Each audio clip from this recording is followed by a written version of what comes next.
10 વર્ષથી તો બનાસ બેંક હોય કે બનાસ ડેરી હોય એને સહકાર રાખ્યું જ નથી.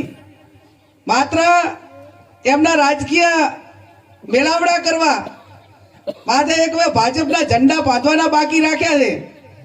અને અમે તો એમ કહીએ છીએ કે હવે તમે એવું જ નક્કી કરો ને કે જેટલા ભાજપના હોય પરિવાર એટલાનું દૂધ લેવાનું, બીજાનું દૂધે ના લેવું, એવું માટે લખો પ્રું એટલે ખબર પડે એમ.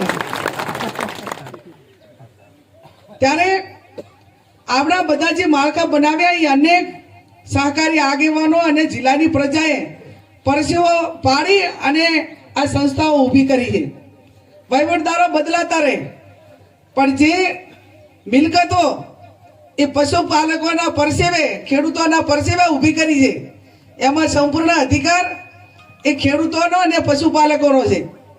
ત્યારે આપ સૌને મારી વિનંતી છે કે આપ સૌ જાગૃત બનો અને જાગૃત બની અને એની સામે અવાજ નહીં ઉઠાવો અન્યાય સામે, તો દિન પ્રતિદિન એ અન્યાયની વ્યાખ્યા એ પછી મહાભારત જેવું થાય કે જ્યારે કોઈ પણ માણસો અતિરેક કરતા હોય, ખરાબ કરતા હોય.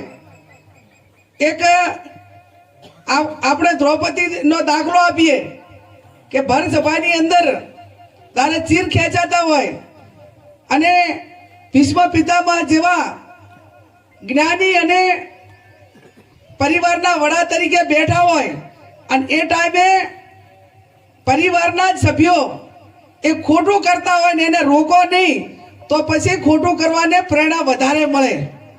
એમ કોઈ પણ આગેવાન હોય, કોઈ પણ પક્ષ હોય, કોઈ પણ સરકાર હોય, એમાં બેઠેલા લોકો જ્યારે અતિ ખરાબ કરતા હોય અને એમાં જવાબદાર આગેવાનોનો કે પ્રજાનો અવાજ એ ઉપડે નહીં અને એમાં સૂરથીમાં સૂર પુરાવો તો એ વહીવટ કરતા હોય કોઈ પણ પક્ષના હોય તો એને એમ લાગે કે અમે જે કરીએ એ સારું કરીએ છીએ ને એને ખોટું કરવા માટેની પ્રેરણા પૂરી પડે.